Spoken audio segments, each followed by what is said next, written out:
ኪራ ለምንድነው ለጽናት ስሜት የማይጠነቀቀው? እሷ የማትፈልገውን ነገር ለምንድነው የሚያደርገው?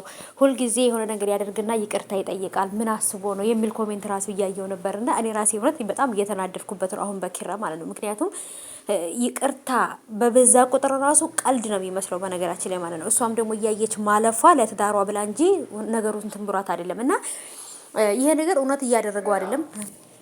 ሰላም ውድ የተከበራችሁ የቻናሌ ተከታታዮች እንዴት ናችሁ? ከኔ ጋር ሁሉ ሰላም ነው። ሰላማችሁ ይብዛልኝ ባላችሁበት ውድ ቤተሰቦቼ።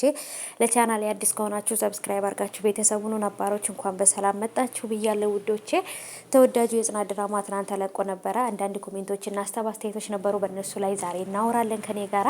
መጀመሪያ ግን ይህንን ቪዲዮ አይታችሁ ከመጨረሳችሁ በፊት ይህንን ቪዲዮ እየተከታተላችሁ ያላችሁት ሁላችሁንም ሰብስክራይብ አድርጉኝ።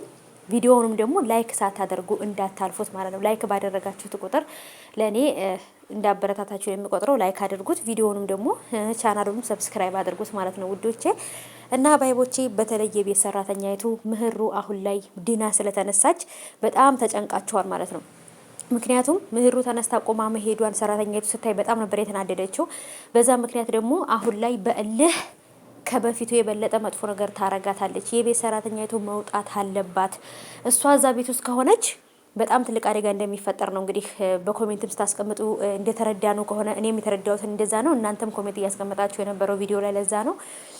ቤት ሰራተኛይቱ ካልወጣች አሁንም ጽናትም ራሱ አይታታለች። አይታችሁ ከሆነ ክላስ ውስጥ ተከትላት ሂዳ ለምህሩ የሚለበስ ልብስ አምጭላት፣ ግን ደግሞ ይሄን ያህል ያናደደሽ ነገር ምንድን ነው ብላ ጠይቃት ነበረ ሰራተኛይቱ። በእርግጥ አይ ምህሩ ቆማ ስለሄደች ነው የተናደርኩት ብላ አትመልስላት መቼም ታውቃላችሁና በጣም ይሆን አለ አይደለ? በጣም አስጨንቆናል። በተለይ ደግሞ የናሆም ደስታ ይሄንን እንደዚህ አሁን ሰውነትሽ ከተንቀሳቀሰ ቆመሽ መሄድ ከጀመርሽ ቀስ ብለሽ ደግሞ ማውራት ትችያለሽ ምናምን እያለ በጣም ነበረ ተስፋ ያለው ዲና እንደምትቆም ቆማም ከዚህ ናሆማ ብለሽም ትጠሪኛለሽ።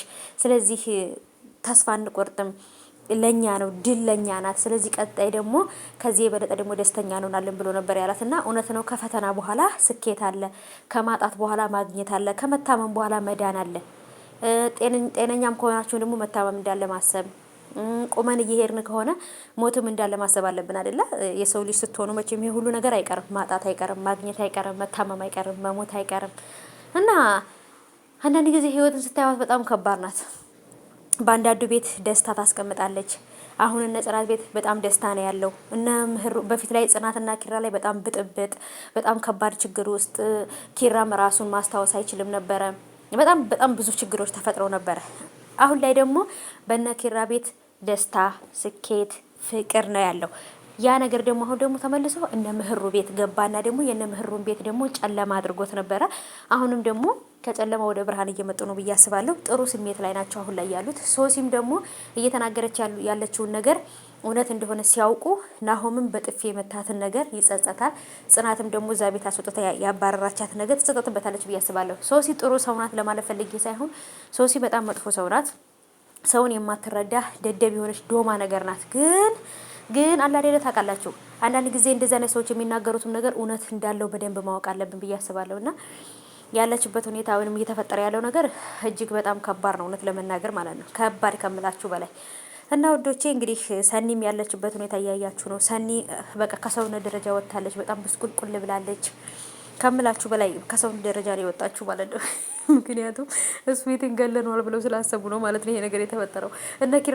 እነ ኪራ ቢሮ ውስጥ የምትሰራው ሰራተኛ እኔ መቼ ነው ከውርደት የምወጣው? ሁልጊዜ እንደተዋረድኩ ነው እያለች ነበረ። ይሄን ሁሉ ነገር የምታደርገው ሳታስበው ነው። በነገራችን ላይ ጽናት ይችኛይቱ ልጅና ኪራ የሆነ ነገር ሳያስቡት ይፈጠራል። በድንገት ደግሞ ጽናት ትመጣለች። ነገሩ ይገጣጠማል ማለት ነው። ከባድ ነው። ቅዱሴም ደግሞ እንግዲህ በጣም መጥፎ ስሜት ውስጥ ነው ያለው። ይሄ ነገር ምን እንደሆነ ግን አላቅም። እስቲ በቀጣይ እናያለን።